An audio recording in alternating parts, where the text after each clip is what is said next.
Salve a igreja com a paz do Senhor, amém?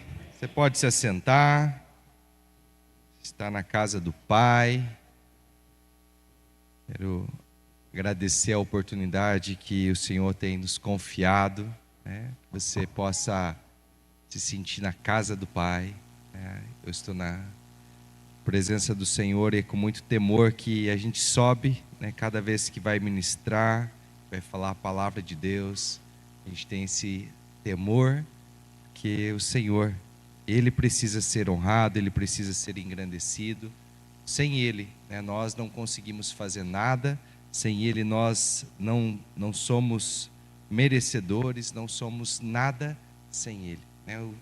O canal aqui não faz nada se não for o Espírito Santo usar. Então que o Senhor possa nos usar de uma maneira sobrenatural e que você possa também ser edificado.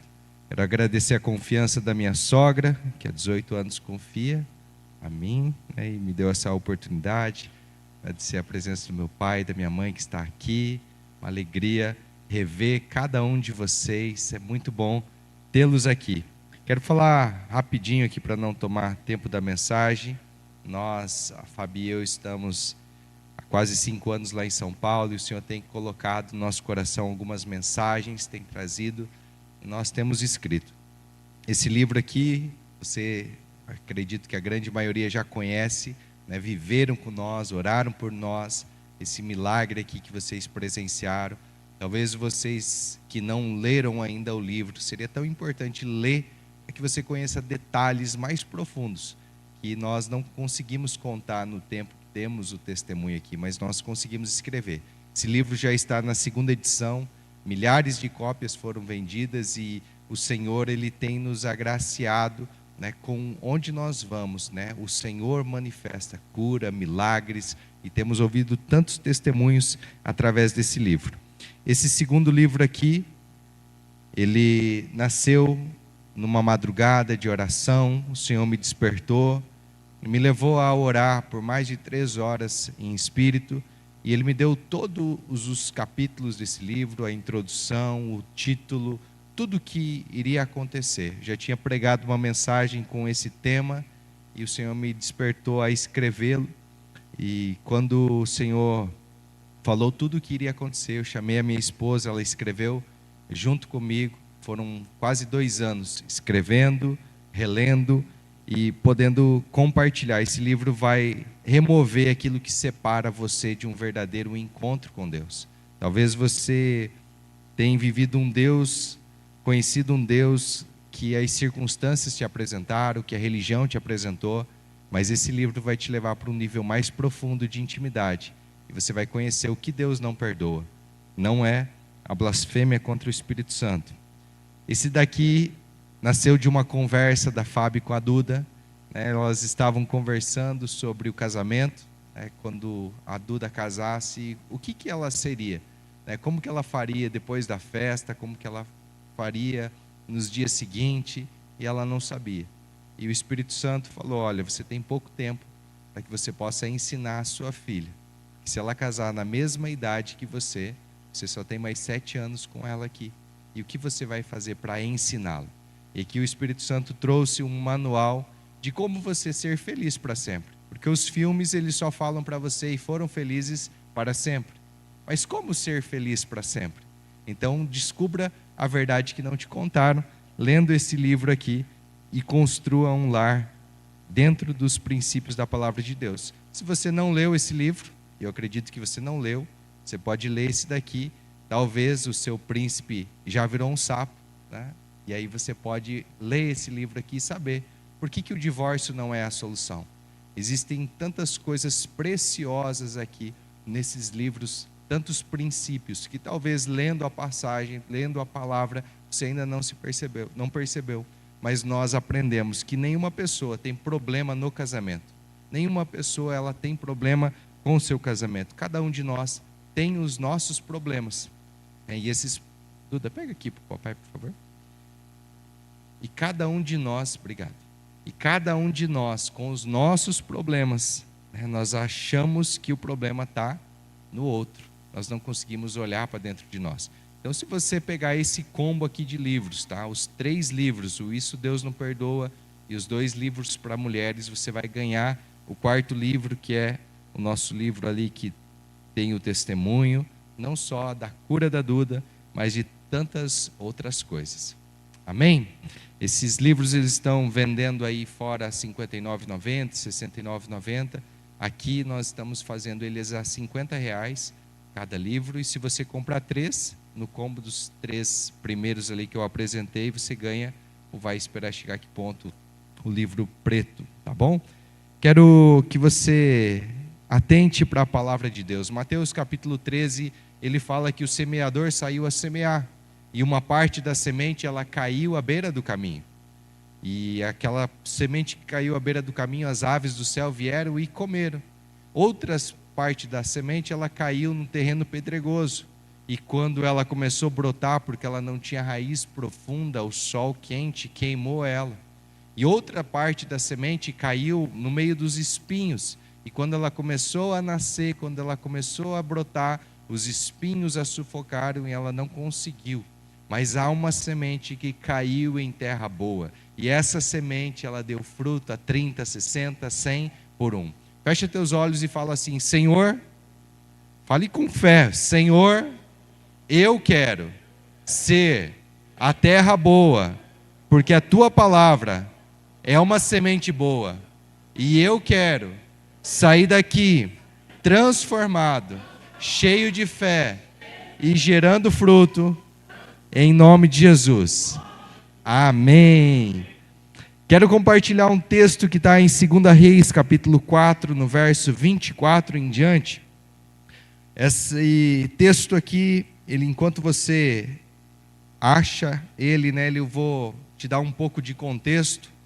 Essa mulher sunamita, ela morava em Sunem, e ela só é conhecida como a mulher sunamita. Nós não sabemos o nome dela, a Bíblia não fala o nome dela, e então o Senhor me chamou a atenção para a atitude que ela tinha, para o seu caráter, para alguns pontos específicos. Essa mulher, no contexto anterior, ela vê um profeta Eliseu passando por ali. A cultura daquela época, eles não reconheciam um profeta de Deus, eles estavam vivendo num tempo de idolatria, de adoração a falsos deuses. Mas essa mulher, ela enxerga algo diferente em Eliseu. E ela fala para o seu esposo: vamos convidar esse homem, vamos dar pão para ele comer, vamos oferecer algo para ele, vamos fazer algo a mais, vamos fazer um quarto para ele. Vamos colocar ali naquele quarto uma cama, vamos dar para ele esse conforto, vamos dar para ele ali um candelabro, vamos colocar uma luz para que ele possa ver, para que ele tenha mais conforto. E ela foi colocando algumas coisas para gerar conforto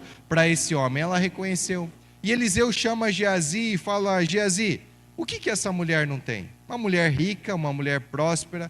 Provavelmente pelo texto ali nós vemos que ela era uma mulher influente, que ela também influenciava uma sociedade. E de repente o Geazi falou: olha, ela tem tudo que o dinheiro pode comprar, mas ela não tem filhos. E o Senhor traz a Eliseu uma palavra profética, e ele chama aquela mulher e ele fala para ela, fala assim: olha, daqui 1 ano você vai ter filho. E a mulher fala assim: olha, não brinque comigo, não brinque comigo. O que eu vejo nisso? Ela tinha já um sonho dentro dela, já existia algo dentro dela que já era um sonho que estava adormecido. Talvez ela já tinha desistido de ter filho, talvez ela pensou assim: ó, já não é mais para mim ter filho. E aí, dentro daquele ano, nasce o menino começa a crescer, fica alto, loiro, forte, bonito, e aí de repente, qualquer semelhança é mera coincidência. Aí ele começa a ficar bonito, forte, vai lá com o pai, começa a trabalhar. Mas um dia ele sente uma dor de cabeça terrível. E aquele menino vai para casa, o seu pai manda um servo levar, vai para o colo da mãe, porque quando a criança tem um problema que o pai não consegue resolver, a mãe resolve. Não sei se aqui funciona assim, lá em casa funciona. E aí essa mãe pega o filho no colo e o filho morre. Quando esse filho morre, então ela leva ao quarto que ela tinha construído para o homem de Deus, para o profeta de Deus, e ela coloca sobre aquela cama. Ela desce, ela pede permissão para o seu marido, ela fala: olha, eu preciso ir, E aí vem o texto que eu vou ler, verso 24. Ela mandou selar a jumenta. Ela disse ao servo: vamos rápido, só pare quando eu mandar. Assim ela partiu para encontrar-se com o homem de Deus no Monte Carmelo. Quando ele a viu à distância, disse a seu servo Geazi: olhe, é a sunamita. Corre e ao seu encontro pergunte a ela: está tudo bem com você? Tudo bem com seu marido e tudo bem com seu filho? Ela respondeu a Geazi: está tudo bem. Ao encontrar o homem de Deus no monte, ela se abraçou aos seus pés. Geazi veio para afastá-la, mas o homem de Deus lhe disse: deixe em paz. Ela está muito angustiada, mas o Senhor nada me revelou e escondeu a mim a razão da sua angústia. E disse à mulher: acaso eu te pedi um filho, meu senhor? Não te disse para não me dar falsas esperanças? Até aqui, irmãos, eu não sei se você já viveu algum momento que pareceu que Deus te deu algo e depois lhe pediu ou permitiu que você perdesse.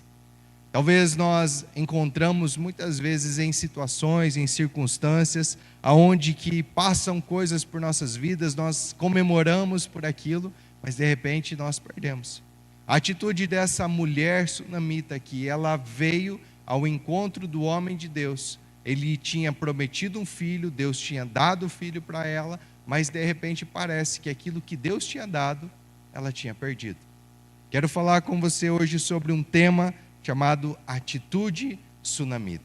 E nós vamos falar sobre algo que essa mulher fez e que chama a atenção, já que ela não tem um nome, não tem uma história, não tem nada para nós nos aprofundarmos, mas essa atitude dela chama a atenção. E nós podemos pegar isso como exemplo. Há pessoas que passam por nossa vida e elas deixam marcas, outras não conseguem fazer da mesma forma. Há algumas que nos dão um testemunho de uma fé inabalável. Há pessoas que nós podemos conversar com elas e sairmos motivados. Há outras pessoas que nós saímos frustrados, que nós olhamos e falamos: poxa vida, o que eu fui fazer conversar com essa pessoa? Eu fui lá para pegar um conselho, para sair mais animado, e eu saí pior do que eu entrei. Muitas vezes nós passamos por essas situações porque Deus permite ir forjando o nosso caráter para nos fortalecer. Nós precisamos ter discernimento de quem nós vamos ouvir, quais são as pessoas que vão passar pela nossa vida, quais dessas pessoas vão gerar ou ajudar a construir o milagre que nós precisamos e quais dessas pessoas nós devemos nos afastar. A postura dessa mulher aqui, se nós analisarmos cada um dos pontos aqui, vão nos mostrar o que nos encoraja a ter mais fé. Primeiro ponto que eu vejo aqui na vida dessa mulher, no verso 8, ela diz assim: certo dia Eliseu foi a Sunem, onde uma mulher rica insistiu que ele fosse tomar uma refeição em sua casa. Depois disso, sempre que passava por ali, ela parava para uma refeição. Em vista disso, ela disse ao seu marido: sei que esse homem que sempre vem aqui é um santo homem de Deus. Vamos construir lá em cima um quartinho de tijolos e colocar nele uma cama, uma mesa, uma cadeira e uma lamparina para ele. Assim, sempre que nos visitar, ele poderá ocupá-lo. A primeira atitude dessa mulher é uma atitude de generosidade. A atitude dessa sunamita aqui, ela tem uma atitude de generosidade. Ela o constrangeu a comer pão. Ela insistiu. Ela falou: olha, eu preciso que você vá. Ela reconheceu que aquele homem ali era um homem de Deus. Entenda que naquela cultura, naquela sociedade, muitas pessoas ali só adoravam falsos deuses. Havia uma dificuldade de reconhecer quem são os homens de Deus. Algo similar acontece nos dias de hoje. Há uma tendência de tantas pessoas falarem de Deus. Você abre o YouTube e lá está cheio de mensagens, cheio de pregação, está cheio de pessoas ensinando sobre Deus. E é muito fácil você falar a palavra de Deus. O difícil é você praticar a palavra de Deus. Tem muitas pessoas que elas usam Deus, mas em nenhum momento permitem ser usadas por Deus. E isso nós precisamos ter esse discernimento. E essa atitude da mulher ao reconhecer que aquele homem era um santo homem de Deus. Aqui está uma diferença, uma atitude de generosidade, uma atitude de discernimento. Ela não era egoísta, mesmo ela sendo rica, ela não pensou só nela, ela falou assim: ó, esse homem está passando, eu vou oferecer para ele alimento, eu vou dar para ele algo para ele comer. Ela percebeu que existia algo diferente ali, ela não esperou Eliseu ter a necessidade de pedir. Sabe, muitas vezes nós esperamos uma pessoa vir e pedir algo para nós, e aí quando nós vamos dar algo para aquela pessoa, nós damos somente aquilo que ela pediu, ou talvez um pouquinho menos do que ela pediu. Mas nós podemos ser generosos. A Bíblia fala que a alma generosa prosperará, aquele que é generoso prosperará. Aí eu falo: Senhor, eu não estou prosperando, mas será que eu estou praticando os princípios de generosidade? Será que eu estou tendo essa atitude? Ou será que quando eu vejo uma oportunidade que é para ofertar, que é para abençoar, que é para ajudar alguém, eu me escondo? Eu preciso ter essa atitude dessa sunamita, atitude de generosidade. Ela não fez um quarto para esse homem para pedir um filho para ele. Ela não fez algo esperando algo em troca. É comum na vida dos seres humanos a gente sempre pensar: o que eu ganho com isso? O que eu ganho com isso? Se eu fizer isso, o que eu vou ganhar em troca? Qual vai ser a minha recompensa? Ela não pensou em recompensa, ela só pensou em honrar. Muitas pessoas estão vivendo uma vida medíocre porque elas não sabem honrar, porque elas não conhecem a palavra de Deus, porque elas não estão buscando mais e mais servir. Então essa mulher aqui, quando ela faz esse quarto, ela não serviu com interesse, mas com reverência. Quando ela coloca a cama, quando ela coloca a mesa, a cadeira, ela se preocupa com o conforto. Ela falou: aonde esse homem vai dormir? Eu não vou deixar ele dormir no chão, não vou deixar ele dormir em qualquer cama, eu vou fazer a melhor cama para ele, eu vou oferecer algo bom para ele, eu vou colocar uma mesa, ele tem um servo, ele precisa ter comunhão, eu vou convidar ele para comer pão comigo. Como que nós temos servido as pessoas? Como que nós temos amado as pessoas? É comum nós sabermos o mandamento que Deus deu, né? Quando perguntaram para Jesus qual é o maior mandamento, e aí Jesus fala assim: o amor com a fé, amar de todo o coração, de toda a alma, de toda a força, de todo o entendimento. Esse é o tipo do amor que você tem que amar a Deus e ao próximo como a você mesmo. Mas quando Jesus ele fala de novo sobre isso, ele fala assim: ó, um outro mandamento vos dou. Não ame mais como você se ama a si mesmo. Ame como eu amo. O amor de Jesus pelas pessoas tem que ser o mesmo nosso. Esse é o modelo de amar as pessoas. Porque muitas vezes nós somos ingratos, nós não amamos, e aí nós falamos: eu não tenho para mim, não vou fazer para o outro, eu não me amo, então também não vou amar a outra pessoa. Mas quando nós aprendemos que o novo mandamento que Jesus dá, através do livro de João, ele fala assim: um outro mandamento eu te dou, que ame como eu. Esse é o padrão de Deus, esse é o padrão que o Senhor quer. Aí ela fala assim: eu vou colocar também uma cadeira, eu vou dar a ele a autoridade, ele vai poder ser um profeta de Deus aqui dentro da minha casa, eu vou dar honra para ele. Jesus, ele só não pôde ser honrado, ele só não pôde fazer milagres aonde ele não foi honrado. Aonde ele não foi honrado, poucas coisas são relatadas que aconteceram. Mas aonde Jesus foi honrado, aquilo que era impossível de acontecer, aconteceu. E aí vem o candeeiro, que é a luz, que traz clareza, que traz discernimento. O que nós temos feito com os nossos recursos? O que nós temos feito com as oportunidades que Deus nos dá? Nós temos reconhecido e honrado a presença de Deus em pessoas, em situações. Nós temos que olhar para ver o que nós temos feito como mordomos do Senhor. Nós não temos o dinheiro, não está para nós gastarmos da maneira que nós queremos gastar. A empresa onde nós trabalhamos, a igreja onde nós estamos, Deus, Ele quer que nós sejamos sensíveis ao Espírito Santo. Tudo que Deus quer é que nós tenhamos um coração que esteja sensível ao coração de Deus. Ele busca homens e mulheres que adorem em espírito e verdade. Ele busca esses verdadeiros adoradores. Mas quanto tempo eu tenho dedicado da minha vida para adorar ao Senhor em espírito e em verdade? Quanto tempo eu tenho buscado nos dons do Espírito Santo para manifestar os dons do Espírito Santo? Quanto tempo eu tenho praticado essa atitude?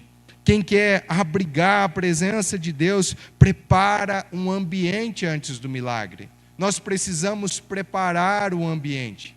Foram mais de 2 anos que eu orava das 4:30 da manhã até às 6, buscando fazer o meu devocional. E aí eu fazia o devocional, e aí eu gravava. Das 6 da manhã até às 7 da manhã eu fazia uma live que chamava Live com Jesus. Foram mais de 2 anos fazendo essa live. Passei a pandemia ali inteira fazendo, até que um dia o Senhor falou: agora é hora de parar. Mas aí eu já estava acomodado, já estava confortado, eu tinha preparado um ambiente, eu encontrava com Deus todas as manhãs, era tão gostoso. Não era pela quantidade de pessoas que estavam assistindo, mas é porque eu ouvia Deus falar comigo.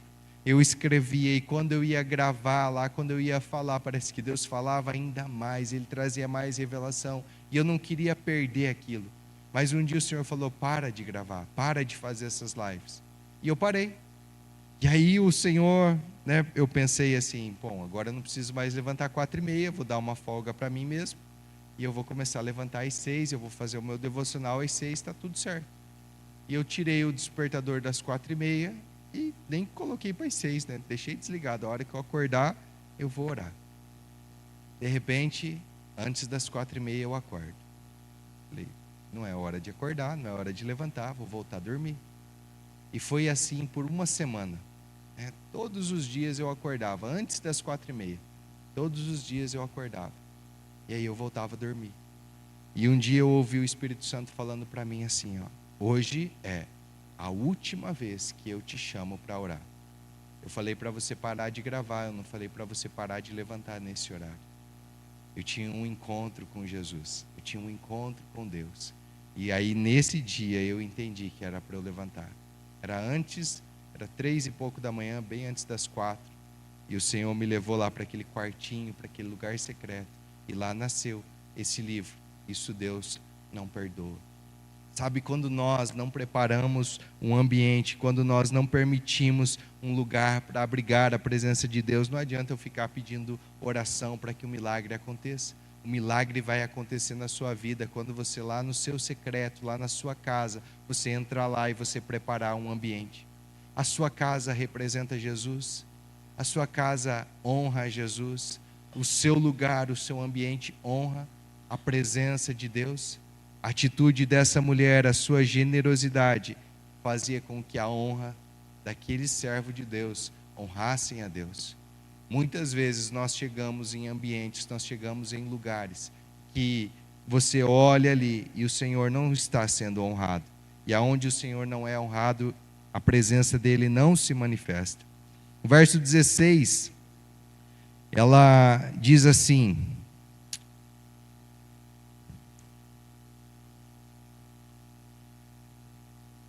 e ele disse: por volta dessa época do ano que vem, você estará com um filho nos braços. Ela contestou: não, meu senhor, não iluda a tua serva, ó homem de Deus.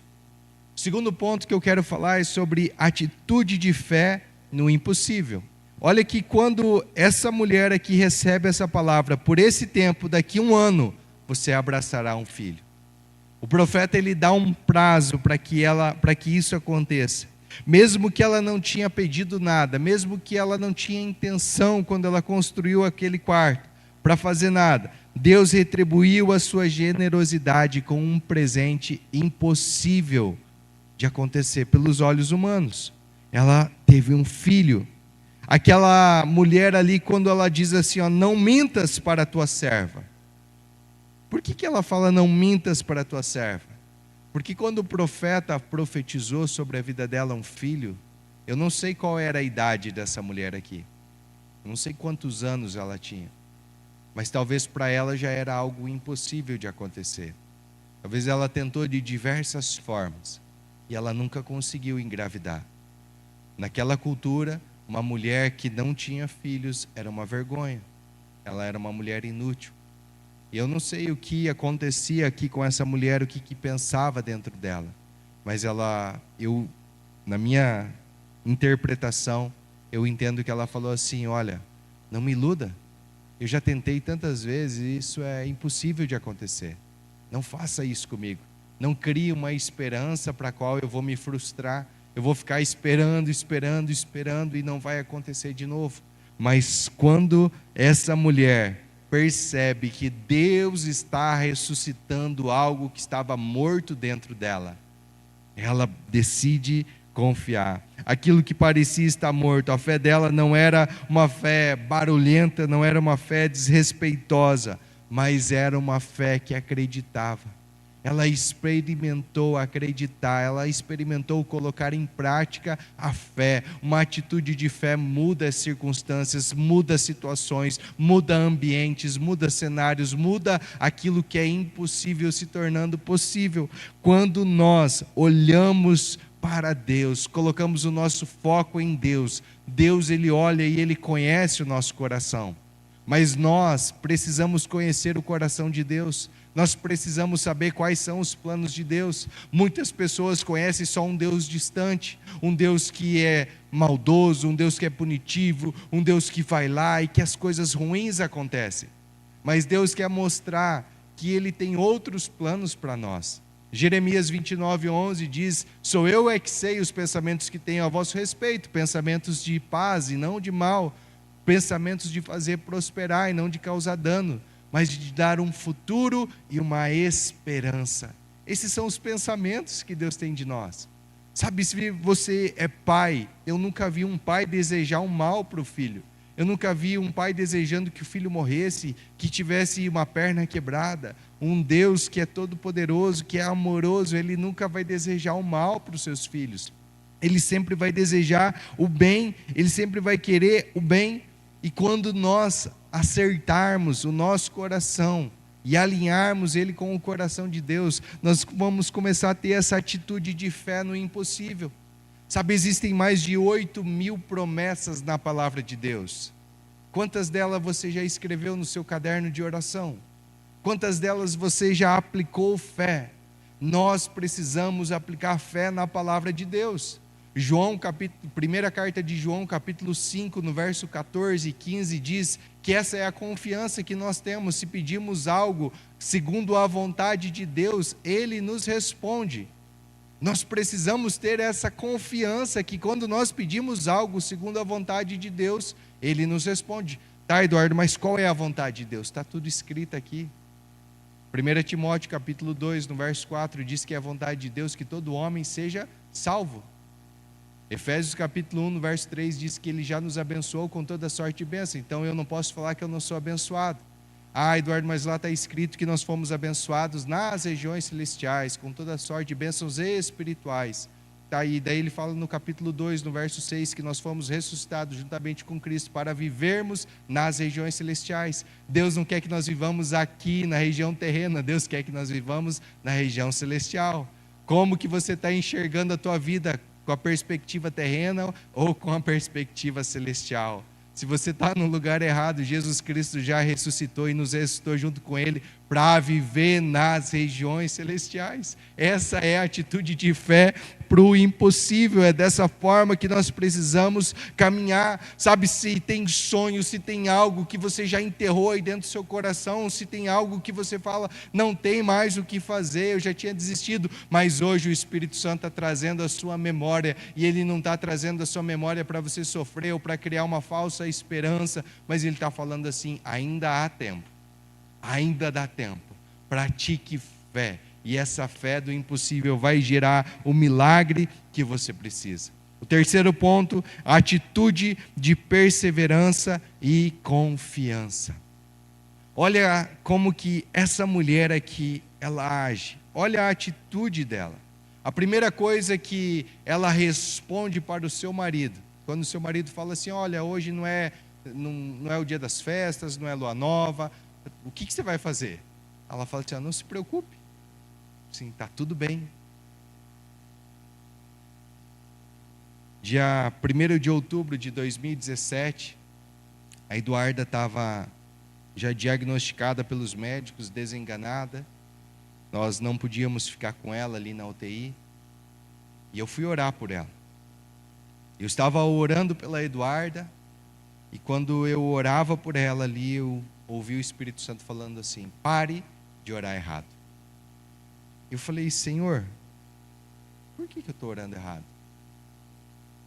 Deus falou para mim assim, quando você vai orar pelas pessoas aqui na frente, e se você já pegou oração comigo, né, na época que nós estávamos aqui na frente orando, nós íamos orar, geralmente os líderes, né, os pastores estavam aqui, eles iam e pediam, você chegava e falava assim, olha, quero oração por isso, por aquilo. A maioria das pessoas que vinha na minha fila, eu já estava orando e perguntando, Deus, o que é para orar por essa pessoa? E Deus falou para mim, pessoas que você nem conhece, pessoas que talvez estão vindo ali pela primeira vez. Você está lá e está pedindo para mim, o que é para orar por essa pessoa? Mas a Eduarda, você acha que ela é tua filha, mas ela é minha filha. E você não pediu nenhum momento que era para eu orar por ela. Por isso que você está orando errado, porque você não falou comigo. Muitas vezes nós estamos fazendo coisas erradas, porque nós estamos decidindo sozinhos. Nós não perguntamos para Deus. Nós não conectamos o nosso espírito ao Espírito de Deus. Nós agimos pela emoção, nós agimos na alma. E Deus não fala na alma. A alma é mente, sentimentos e emoções. Deus fala no espírito. Espírito é comunhão, intuição e discernimento. Nós precisamos ver de onde que nós estamos agindo, de que forma nós estamos agindo. Eu falei, Senhor, me perdoa, eu estou orando errado e eu reconheço. Fala para mim, Senhor, por que é para orar pela Eduarda? E aí Deus falou para mim, a Eduarda, está tudo bem. Você está aqui por causa de uma alma que eu amo muito e que já pensou em tirar a sua vida. Você é meu servo, você serve para me servir. A partir de hoje você não vai para a empresa, você vai me servir aqui no hospital. Quando as pessoas, que nós já tínhamos mandado mensagem para todo mundo pedindo oração, quando as pessoas, já era o 3º dia que nós estávamos ali no hospital, quando as pessoas pedirem para você como que a Eduarda está, você vai falar que com ela está tudo bem. Tinha pessoas que ficavam até bravas, porque a gente respondia, como que está a Eduarda? Está tudo bem. Como está tudo bem? E daí não sai, quando vai sair? Mas com ela está tudo bem. Deus me fez enxergar a Eduarda bem. Ele me fez enxergar ela como Ele via. Não importa as circunstâncias que nós estamos passando, nós precisamos aprender a enxergar as coisas conforme a ótica de Deus. Quando os 12 espias foram espiar a terra prometida, 10 deles voltaram com um relatório que era depreciava a terra. Um relatório que fazia com que todo o povo falasse assim, Deus nos enganou, Ele deu uma coisa para nós, agora Ele está tirando. Ele prometeu uma coisa que é impossível de nós conseguir. Caleb no meio do povo fala, ei, para com isso.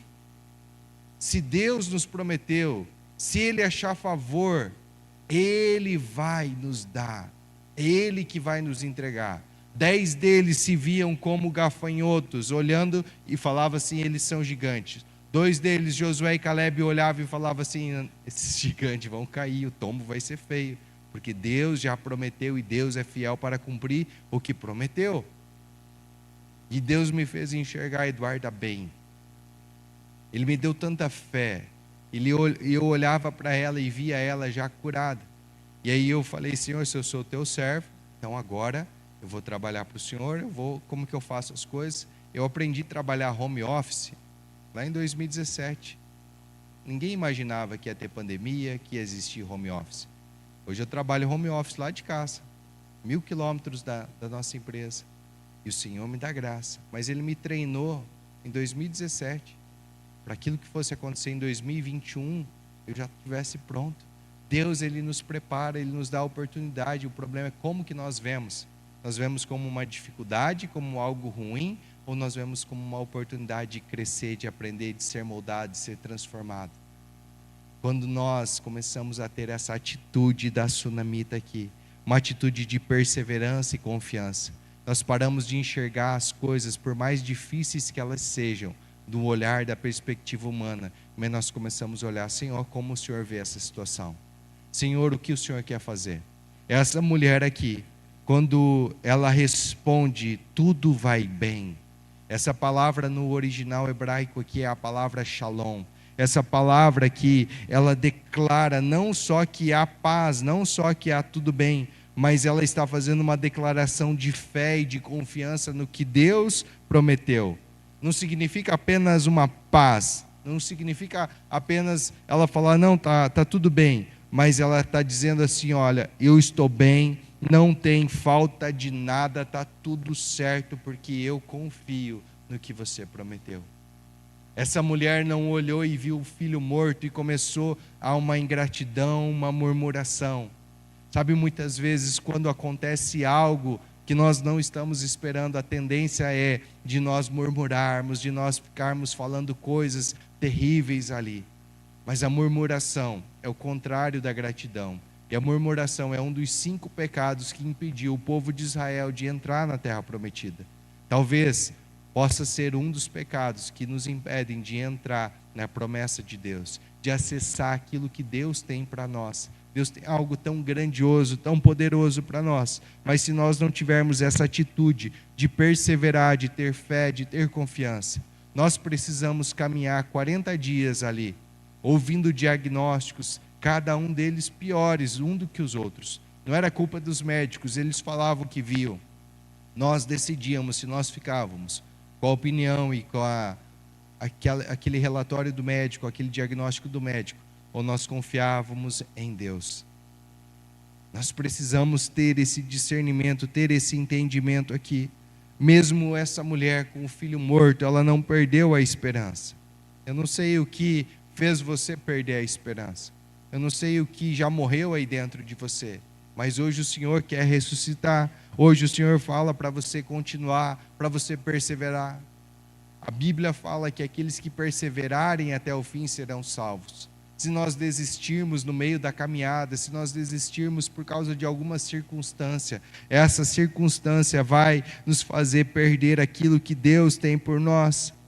Quando essa mulher aqui, ela vai ao homem de Deus, ela não reclama, ela não acusa, ela não murmura, mas ela persevera até a vida do seu filho ser restaurada por completo. Uma coisa que eu acho tão interessante aqui, que ela reconhece que só Deus poderia resolver aquela situação. O que acontece com a maioria das pessoas é tentar achar solução humana para aquilo que só é uma solução divina. Se nós olharmos para algumas coisas, nós conseguimos resolver, mas outras é só Deus que vai resolver. E nós precisamos ter clareza e discernimento disso. Quando Jesus Cristo vai lá, aonde Lázaro estava sepultado, quando ele chega até lá, ele poderia remover a pedra, ele poderia fazer o milagre completo, mas havia algo que precisava fortalecer a fé das pessoas que estavam ali. Então aquilo que era possível humanamente fazer, ele pede para as pessoas fazer: removam a pedra.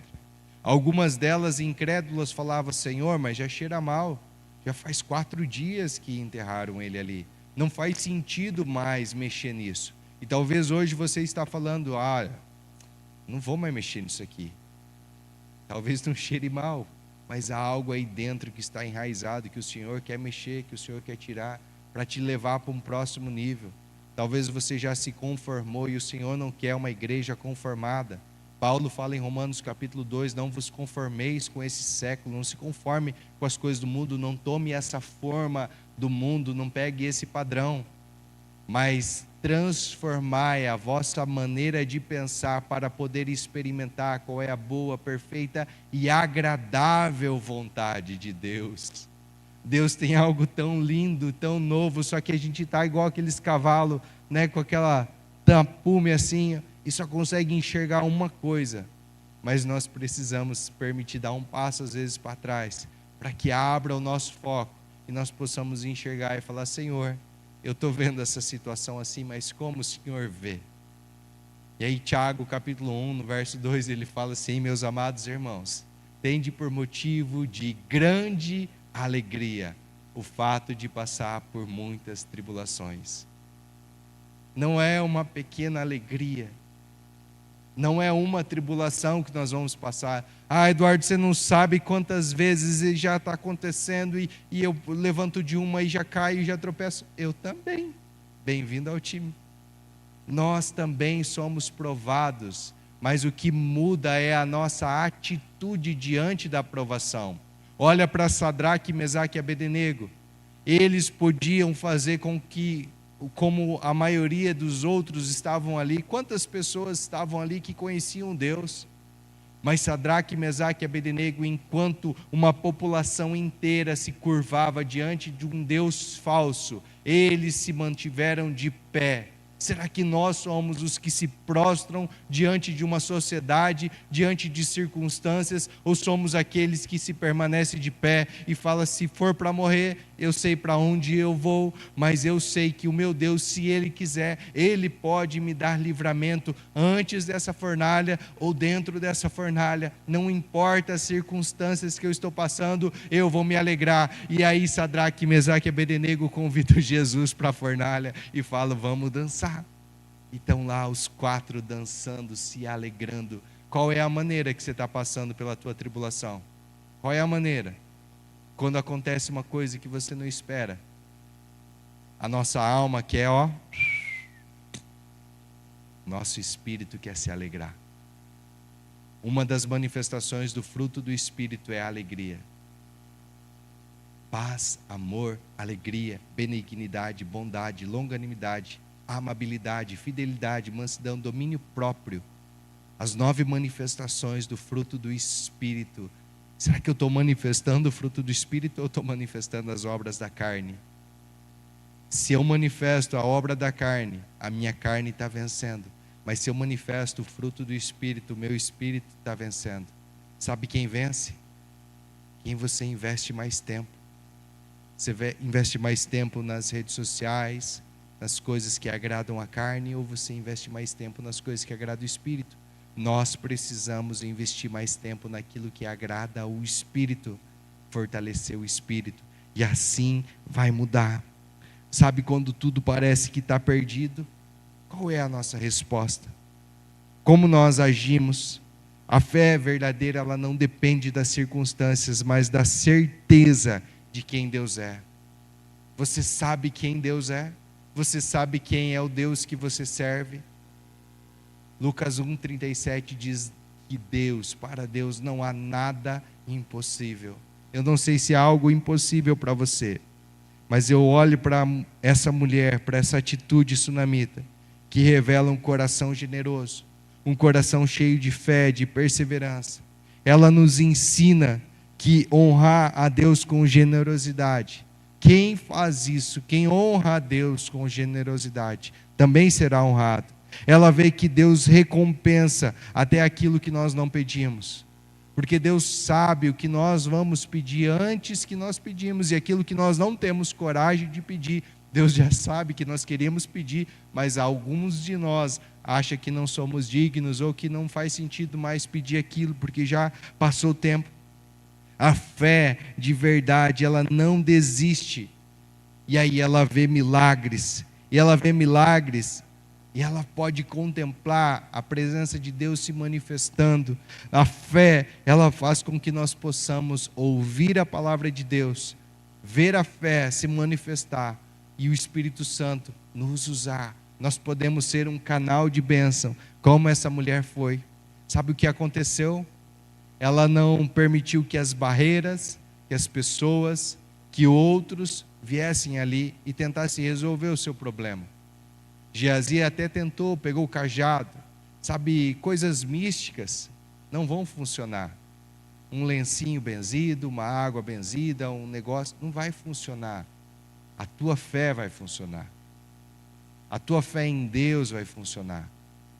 O cajado de Geazi, os negócios aqui que ele foi lá e tentou resolver, não deu certo. Mas quando ela colocou fé, a fé é a única coisa que vai fazer funcionar para o milagre acontecer. E quando essa mulher aqui, ela permite que o Espírito Santo direcione, o Eliseu, ele vai até a casa dela. E quando ele chega até a casa dela, ele sobe no quarto onde o menino está. Ele ora a Deus, nada dá certo. Ele se prostra em cima do menino.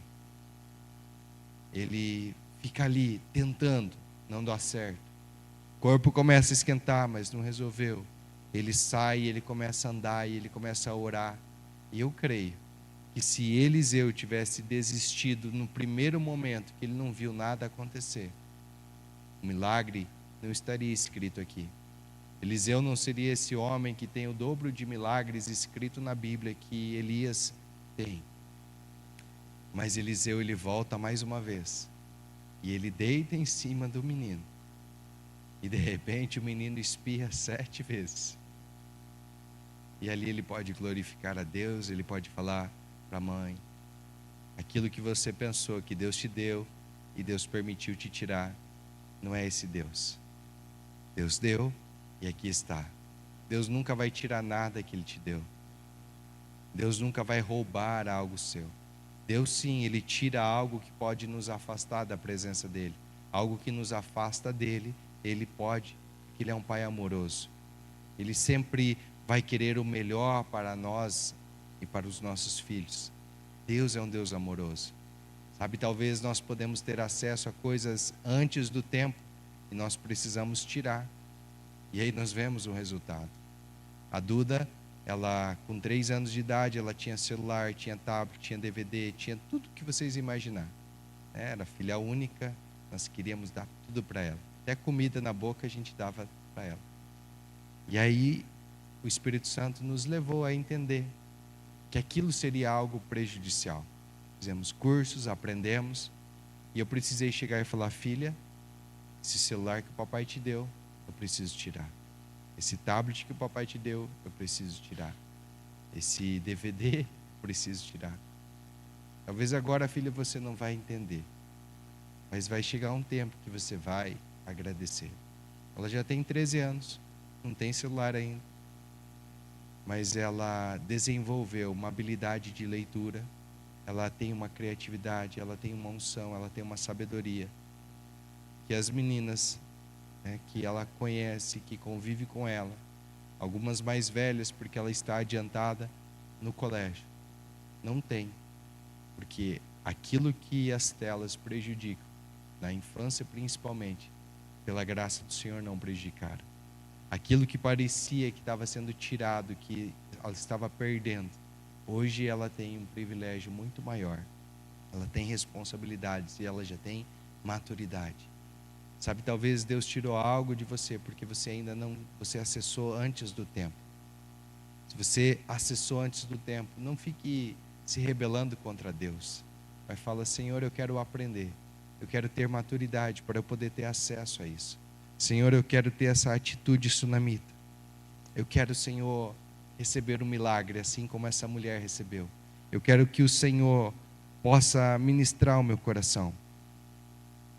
Talvez hoje o Senhor está te chamando a viver com esse tipo de atitude, que vai atrair o olhar do Senhor para você. A Bíblia fala que os olhos do Senhor estão sobre toda a terra procurando os fiéis. Será que nós possamos se achegar a Deus fiéis? Será que nós podemos abrir o nosso coração e falar com Deus do nosso sentimento? Fecha teus olhos. Começa a falar com Deus. Começa a orar e adorar ao Senhor. Talvez o Espírito Santo está falando para você que você precisa voltar a servir com generosidade. Talvez você precise crer novamente em algo que já deixou morrer aí. Algum sonho, algum projeto. Algo que aos seus olhos pode parecer impossível. Talvez o Senhor está te encorajando a perseverar. Mesmo que você não está vendo nada acontecendo. Um dia o Senhor falou para mim: continue crendo que eu estou fazendo, mesmo que você não veja nada acontecendo. nós podemos continuar crendo que o Senhor está fazendo, mesmo que nada está acontecendo. O Senhor, Ele continua fazendo. Entregue agora os seus impossíveis a Deus. O Deus que ressuscita sonhos, o Deus que continua fazendo milagres, o Deus que responde orações, assim como Ele respondeu a oração dessa sunamita, Ele responde a sua oração. Ele confia que você pode abrir o seu coração. Talvez você pense que não tem mais chance, não tem mais o que fazer, mas hoje o Senhor está falando: filho, pode voltar. Filho, pode voltar a crer, pode voltar a acreditar, pode perseverar. Filho, você pode. Você pode, filho. Pai, eu oro, Pai, com cada uma dessas vidas, Pai, que tem se colocado diante do Teu altar, diante da Tua presença. Pessoas que deixaram de crer, Pai. Pessoas, Pai, que acham que o impossível, Senhor. Pai, que o impossível, Pai, não é, Pai, mais para ser orado, Pai. Mas, Senhor Deus, hoje o Senhor, Pai, nos desperta a orar por coisas impossíveis. Não ore por coisas naturais, não ore apenas por coisas cotidianas, mas eu creio que o Senhor está te dizendo para você orar por coisas impossíveis. Aquilo que é impossível aos seus olhos não é impossível para Deus. Aquilo que é impossível na força do seu braço não é impossível na força do braço de Deus. Eis que o braço do Senhor não está encurtado, a sua mão, o seu braço não está encolhido, a sua mão não está encurtada para que não possa abençoar. A única coisa que Isaías fala é isso, que os seus pecados, as suas iniquidades fazem separação. Deus, o que tem me separado do Senhor? Aquilo que o Espírito Santo está ministrando no seu coração, abra o seu coração, rasgue o seu coração para Ele. Fale para Ele, abra a sua boca e declare. Receba o teu milagre agora. Pai, nós te agradecemos, Senhor, porque eu sei que o Senhor está aqui. E eu sei que o Senhor está operando milagres. Pai, assim como está escrito em Marcos 11:24, tudo quanto nós orarmos, crendo no coração que já recebemos, assim se sucederá. E eu declaro, Pai, que essa oração que essa pessoa está fazendo, está colocando diante do Senhor, assim se sucederá. Em nome de Jesus. Amém. Agradeço a oportunidade. Em nome de Jesus.